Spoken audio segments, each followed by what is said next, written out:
So our next speaker really needs no introduction, certainly not in this room with all of you.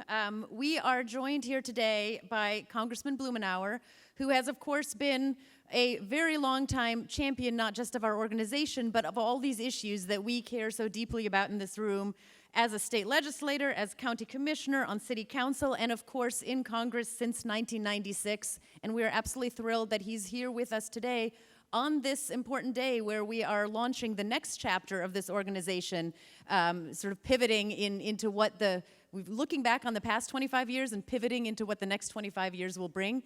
And I am just thrilled to welcome him to the stage.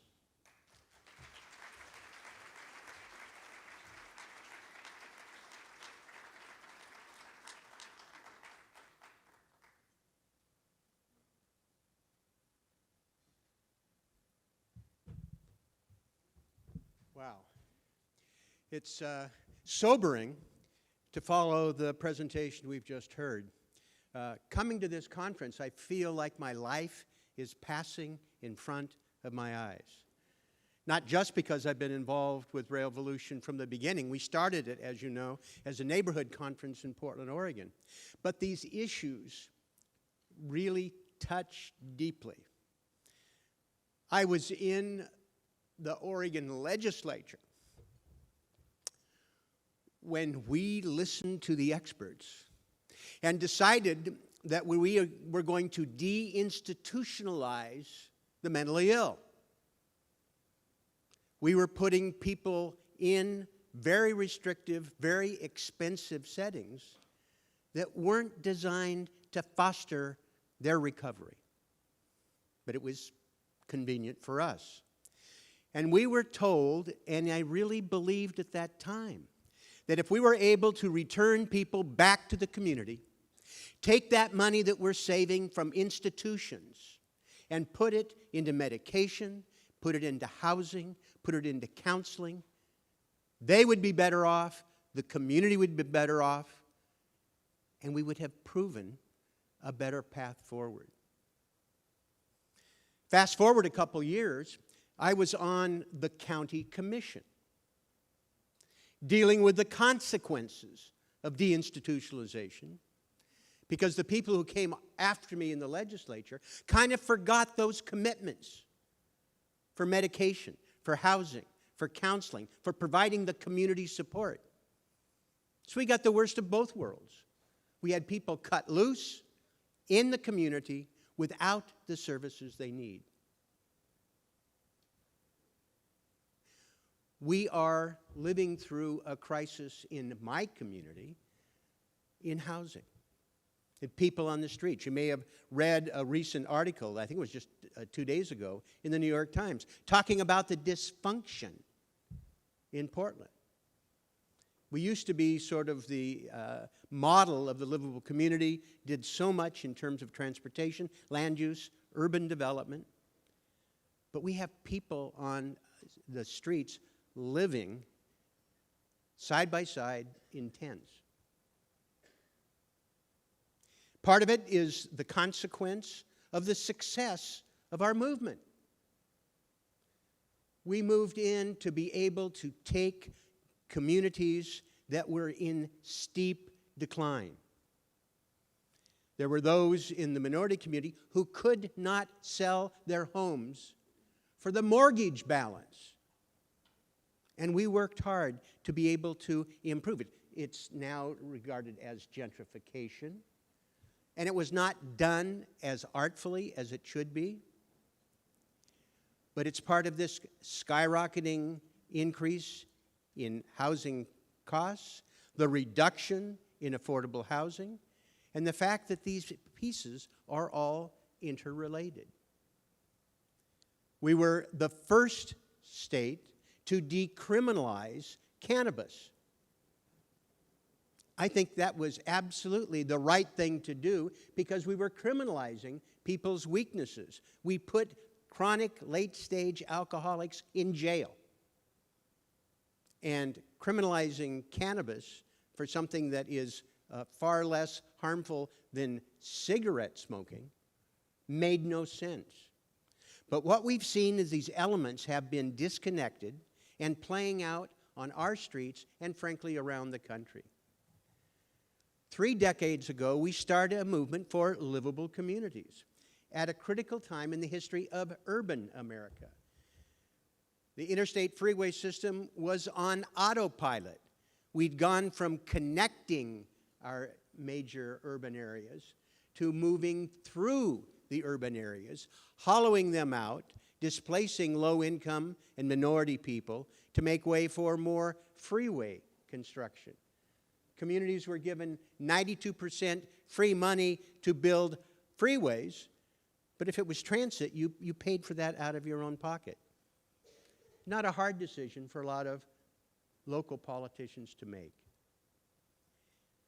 And the racism that was endemic with that. Where did those freeway projects go?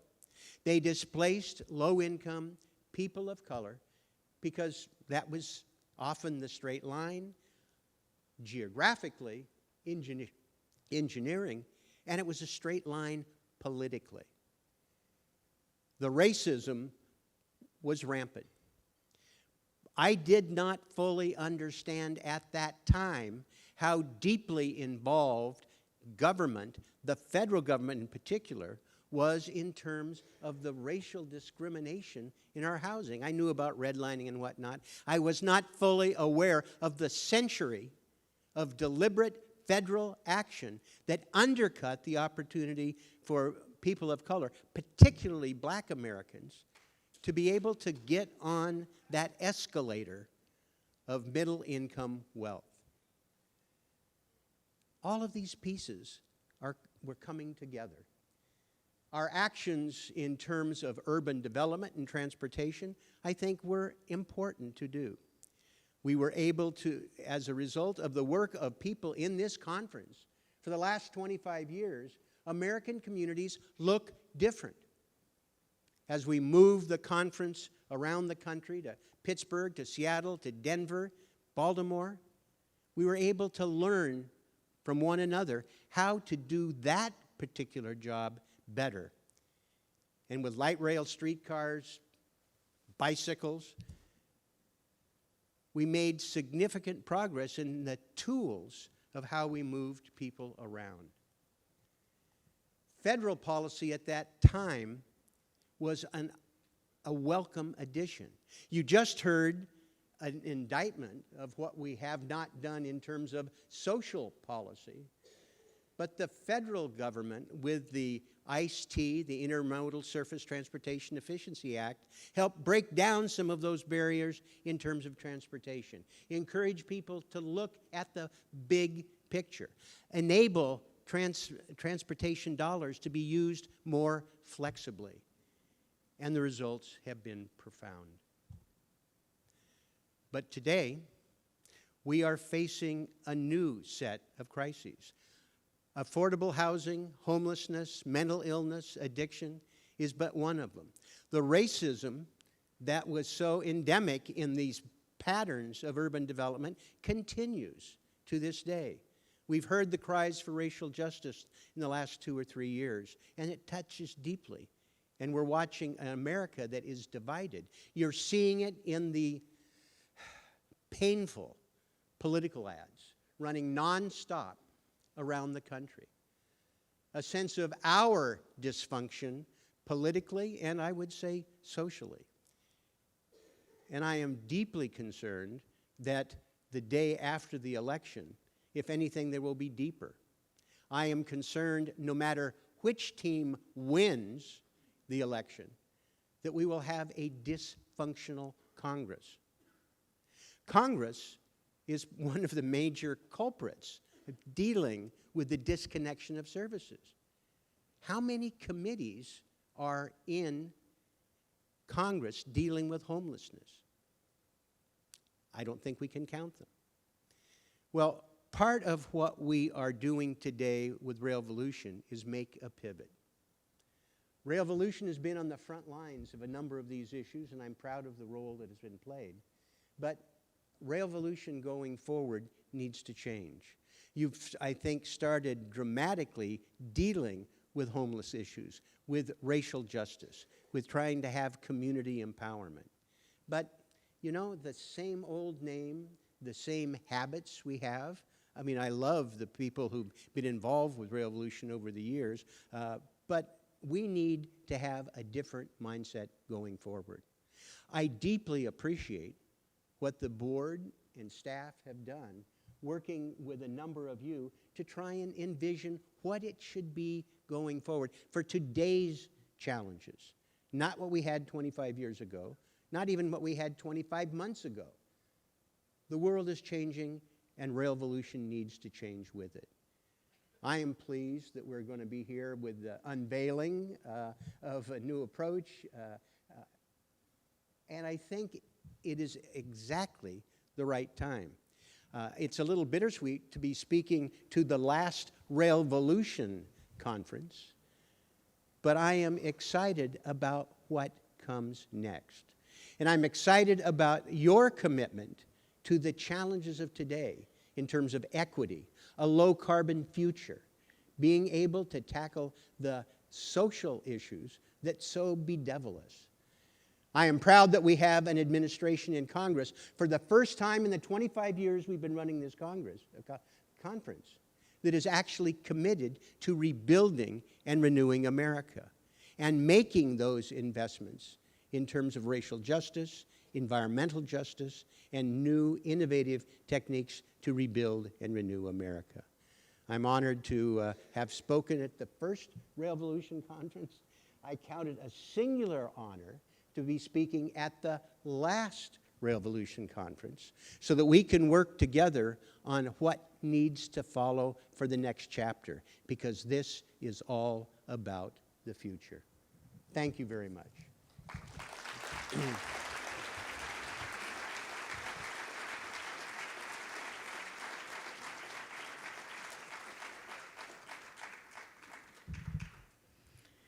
Thank you so much. And I do get the bittersweet sentiment, even though I've obviously not been around for very long. And I just want to say this may be the last Revolution conference under the Revolution name, but we will continue, and we hope you will all be there with us when we meet again for this conference, just under a new name. Thank you so much, Congressman Blumenauer. That was a sobering and yet also inspiring call to action that I hope we can all take to heart. I now want to welcome up to the stage Diana Mendes. Diana Mendes is the corporate president for infrastructure and mobility equity at HNTB. She is responsible in that role and deeply committed to shaping transportation and equity policy.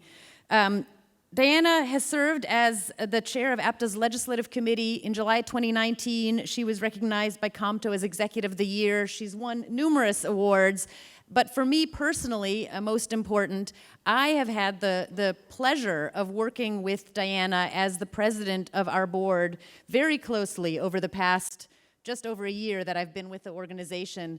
Of course on this rebranding effort, but also on everything else that the organization is involved with, and it's been a real joy. And so I would just like to welcome Diana to the stage.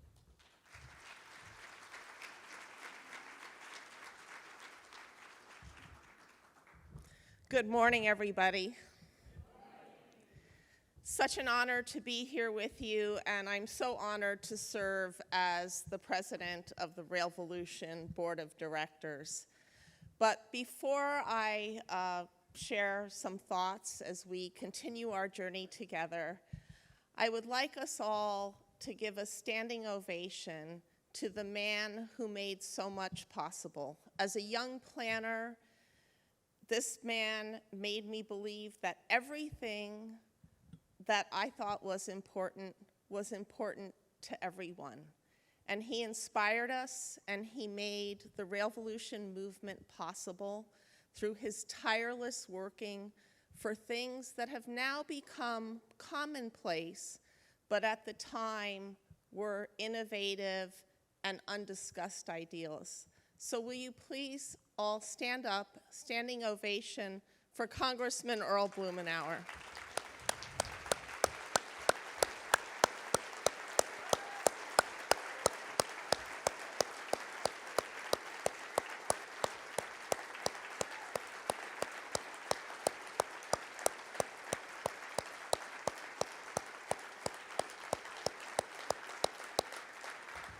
Thank you for your decades of inspiration. And he's telling me I have to speed it up and keep on time.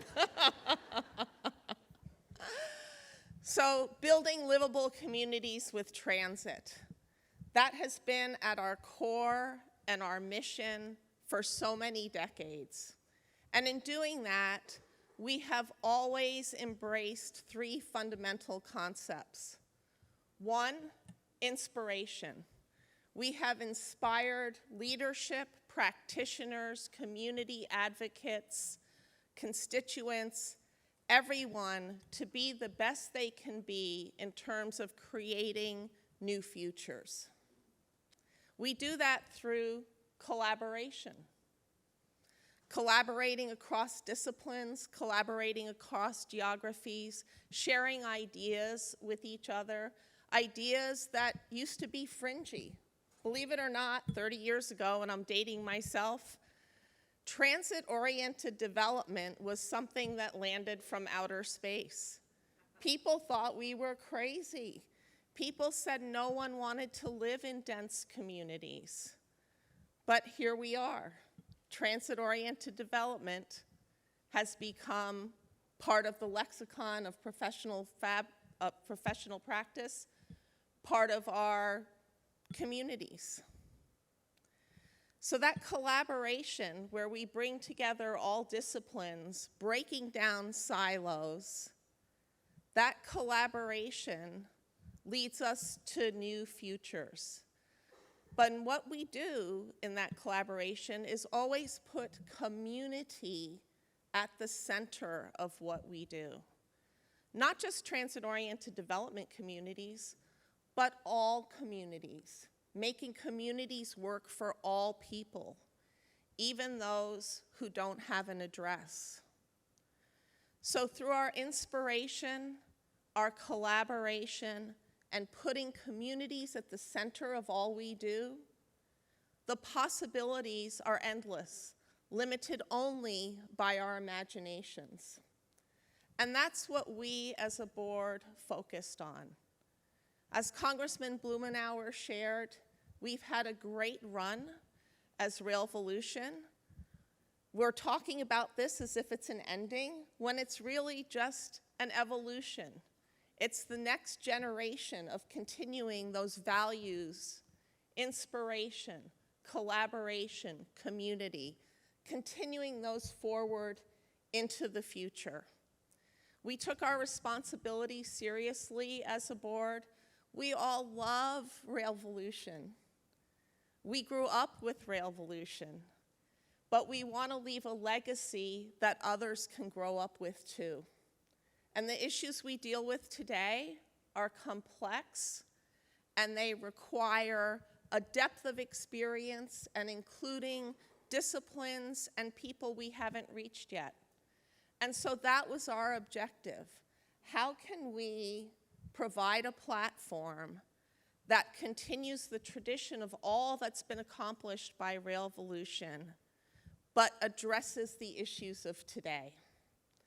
And so we hope as a board that you are as excited as we are about the potential of our new identity, our ability to have fewer boundaries, to cross over silos, to create communities that work for everybody, that are resilient, and that people can call their home.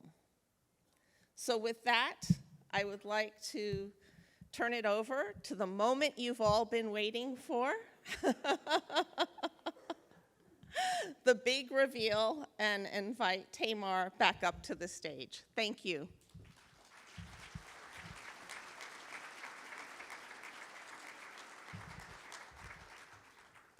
Thank you all. So, as you've heard, this is kind of a huge moment for us, and the board is excited, staff is very excited. I'd be lying if I said that I wasn't also a little bit nervous about this moment. But mainly I'm nervous because I'm not entirely sure that I'm going to figure out how the clicker works. So I might need some assistance with that because I do have a presentation for this portion. I think I can figure it out. So I want to start on a bit of a personal note because I'm new to this crowd. I joined this organization just over a year ago, as I said yesterday, and I joined because I believe strongly in the mission. I believe strongly that we need to ensure that everyone has safe and affordable and convenient access to all the destinations they need to reach. I believe strongly that we need to take advantage of the immense but also daunting opportunity to leverage transit investments thoughtfully and in partnership with community to build resilient and just communities.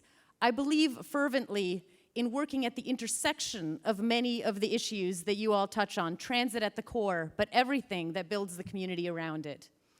So I was very excited to have the opportunity to lead this organization. And yet, in my first few weeks on the job, I cannot tell you how often I had to explain the name of the organization again and again. And I would say, yes, I work for Volution, and yes, we do in fact work on rail, but we do not only work on rail, we work on so much more than rail. We work on all modes of transit, and even more importantly than that, we work on the way in which all those modes of transit connect to the community around it, to everything I just mentioned, to affordable housing, community development, economic development, climate resilience, land use. The list goes on and on. And so, when the board made the decision, which happened shortly after I joined, even though the conversations had obviously been going on, as I'm sure many of you are aware, for years before that. But when the board made the decision to launch this rebranding process, I was also just as strong a believer in this process and the need for this process as I was in the mission and am in the mission of the organization itself. In fact, I think we will be far better positioned to be able to achieve our mission with a new and more inclusive name. I know that there is a lot of loyalty to and fondness for the name Volution in this room and beyond, and I get it. Under the name Volution, you all and many other partners have really achieved tremendous things. As Diana mentioned, we've had conferences throughout North America convening leaders who have really taken the concept of transit-oriented development from an oddity to a widely understood and accepted practice. Yes, there's more work left to be done, but the change is enormous, and it really was a huge achievement. We have here in the room with us many people who were such an integral part of that.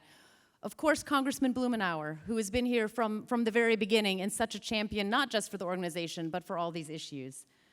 The board of directors of Volution, such a thoughtful and supportive group who have been so involved in this process of thinking through what this next chapter can and should look like. Our National Steering Committee, the most active, engaged, and transit-obsessed bunch of people I have ever met, and so much fun. It's been great getting to know you all over the past year. Dan Bartholomew, my predecessor, who led this organization for so many years and is with us at the conference and probably in this room here today, over there, is back here again. And of course, all of you in the room who've joined us year after year at this conference. And I'm assuming there may also be some first-time people in the room, and welcome to you all. We really have achieved great things together. But as you heard just now from Congressman Blumenauer and also from Diana, and as you all know, the world has changed. And we need to change to meet this moment with a name and an organizational identity that better captures what we already do, but also the great things that we are capable of doing in the future. So, where did our rebranding process start? I mean, I think there's many answers to that question. Again, as many of you know, this has been talked about long before I joined the organization. It's been talked about for years and years. In a really concrete, practical sense, it started in a boardroom in Arlington, Virginia, shortly after I joined, where sort of the final decision was made, we're gonna go forward with this. But I think most importantly, it started with us, sort of a question, the recognition of what our organization's really about. And I know the PowerPoint was removed again, but I do want it up again now, because I'm actually finally ready to get to the PowerPoint. So it started with this recognition that we're really about the community. We're not just about the mode, we're about the community. This is a huge recognition that underpins everything that we do. And now I'm going to try to see if this works. Yeah, look at that. So we have this lovely quote, and I will have to admit that my eyes are not good enough to read it on that screen, so I'm going to let you all read it. But this is a quote from 1995, a quote from Congressman Blumenauer, which really makes this point beautifully, which is that we aren't about the mode, we're about everything that is around the mode, and we always have been. This is not a change. This is the story of our organization.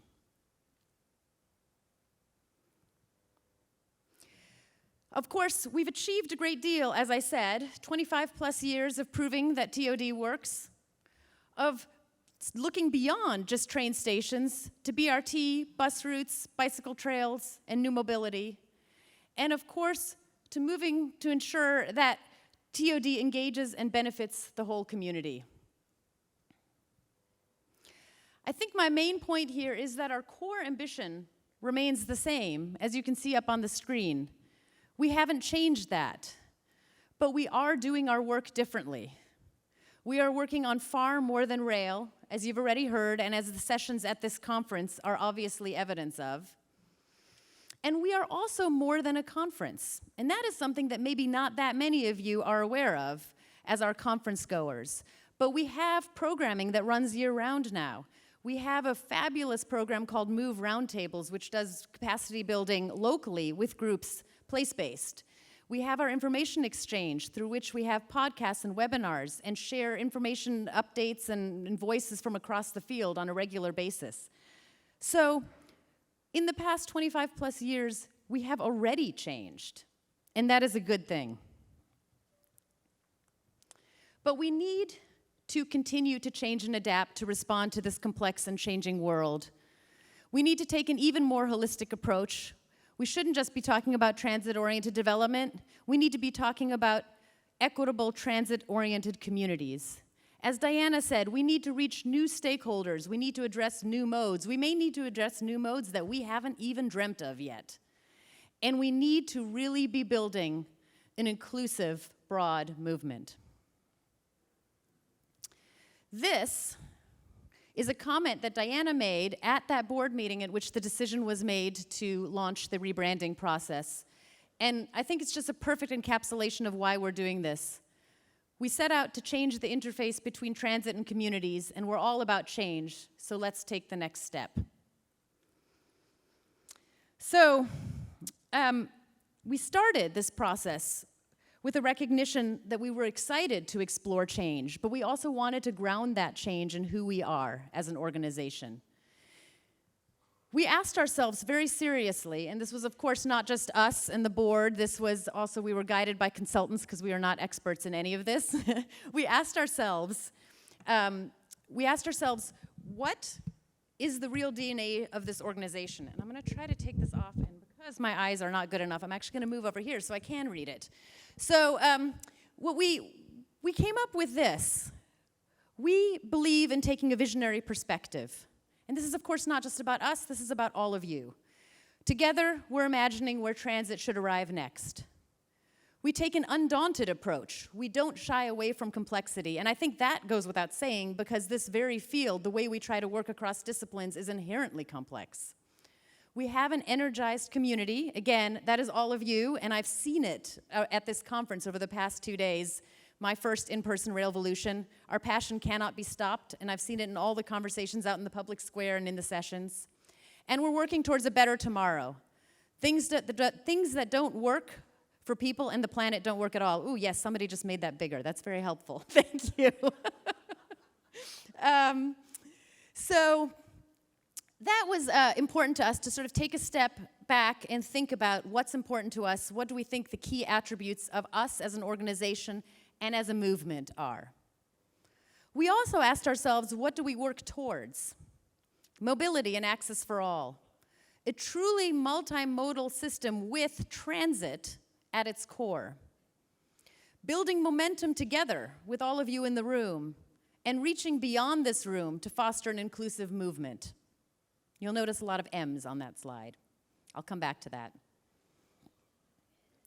How will we make an impact? We thought about this too. You know, we're a very small staff. There are only 6 of us now. We have a steering committee that's wonderful and a board that's wonderful, and then we have partners in the field. We need to come together to make a difference. We also need to work hand in hand with community, with those people who ride the transit systems, who live in the communities, who experience how transit works in a community every day. And we need to agree to do things differently, fundamentally differently. We heard from Congressman Blumenauer some of the crises that we're facing, and they really do require change. So, in other words, we really need a pact that we all work together in this room to make fundamental change, but also, beyond this room, a pact, once again, with the community and with those residents that we are all working to serve. So, we're building to the big moment. What does it all add up to? We have partners. That's all of you again, with vision and energy and passion. And you can see on the right side there, it's a little bit dim, but the passion of our partners represented by those colors, the bright colors in the top right. We have a changing mobility landscape. We've heard about that a lot today. And we have here a shape, an M shape, an M squig. It could be an M, it could be a transit route leading to a destination. Those dots represent destinations. But they could also represent, as you see at the bottom, the strips that you see at the edge of a platform at a metro station or on a curb cut. And lastly, a commitment to working hand in hand with community. And that is the pact that I was referring to a minute ago. So, I'm going to pull up the big slide. And then I'm going to let you all sit with it a second, because one of the things that our consultants said to us that really worked for us, we've had time to digest this. We've had a year of gradual work to get super excited about this. We are just putting it in front of you now, and I realize that's a very different experience. And our consultant said it takes time to absorb a name. Sit with it. Say it out loud. Say it to your neighbor. I'm not going to encourage you to do that right now, because I do actually want to get through this. But I will leave the screen up a little bit, and I will point out a few things about it as you take time to absorb our new organizational identity. Here it is. So as you can see, all those elements that I was discussing come together. The M to represent mobility, movement, momentum, multimodal. The pact, that is the agreement that we all need to work together. And of course, at the core, when those two things come together, the positive impact that we all want to have in our work. Around it is our new tagline, mobility, community, possibility.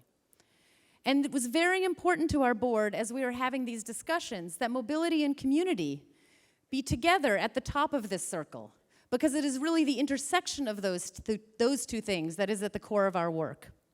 With possibility, everything that we can achieve together, things we, as I said, have maybe not even dreamt of, at the bottom underpinning it all. I do also want to point out the colors. Our designers gave us lots of bright, playful colors to play with, and I love that. We felt it really captured the spirit, the playful spirit, the energetic spirit of our organization. So we are Mpact, mobility, community, possibility.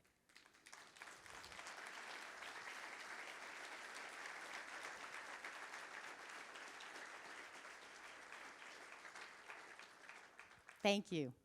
So, sit with it for a moment. I'm going to go on to another slide. I'm showing it in many different ways, so you have time to absorb. I want to point out that the way we're using the name in text is a little bit different from the way we use it in the logo. We learned an important thing over 25 plus years of working with the tilde, which is that little squiggly, dash in Rail Volution. It is very difficult to have punctuation of any sort in your name. It causes problems that you may not even be able to imagine. So, we have those dots in the logo. Those dots are sort of, meant to be the new tilde. They're in the logo, but they are not in the way we're going to write the name in text. In text, we will be Impact, Mobility, Community, Possibility, as written here. You may have seen earlier that there was a board outside asking these questions. How do you make an impact? What is your vision for a better tomorrow? This was a little teaser, you may not have realized it, for the new brand. But we have cards out there that we hope you can fill out, answers to these questions. The other thing our consultant said to us that we felt was really important is that a name is just a name. Really, we need to fill it with meaning. We need to give it the meaning we want it to have. We need to have the activities and the messaging and the words and the actions behind it that give it what we want it to be. And so we would love for you to fill out those postcards that are out by the box, by this banner out in the public square, to help us start to fill the name with that meaning. One more time. I'm really giving you a chance all to absorb it in different ways, but important on this slide is our URL, impactmobility.org. Our website is live. You can all pull up your phones right now and you can go check it out. We are thrilled with our new website. We think it represents the breadth of everything that we do in a really lively and interesting way. It's been a lot of work to pull this website together, and I hope that you all like it as much as we do. Impactmobility.org. We have not yet switched over our social media. Our social media handles will also be Impact Mobility. That will happen over the next few weeks. I do actually, on this slide, want to briefly stop to describe, we have new names for our programs. It's not represented on the slide, but we have new names for our programs. So I just want to briefly say what you have previously known, or those of you who have been involved with it, have known as Act 2, our place-based program, will, going forward, be called Impact Lab. And that is meant to be a nod to the experimentation and the innovation that we want to do with our partners on the ground. Our information exchange, the podcast, the webinar, is going to be Impact Voices, because of all the voices that we hope to uplift through that program. And probably most interesting to all of you, the conference. The conference going forward, we've chosen a name that we hope in this time of transition, with a lot of getting used to new things, is descriptive and very clear about the core issues that we work on. So the conference will be Impact Transit Plus Community. Here we have my final slide. This is a selfie wall we've created for you out in the public square. You will see it right next to the other banner. And we would really encourage you all to take photos, to post, and to just share with each other about this new name. And with that, we have, as the final thing, a video, a new brand video that we'd like to play for you all, which pulls this all together, and we hope captures also our excitement about this new moment.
So, with that, you now all know the big news.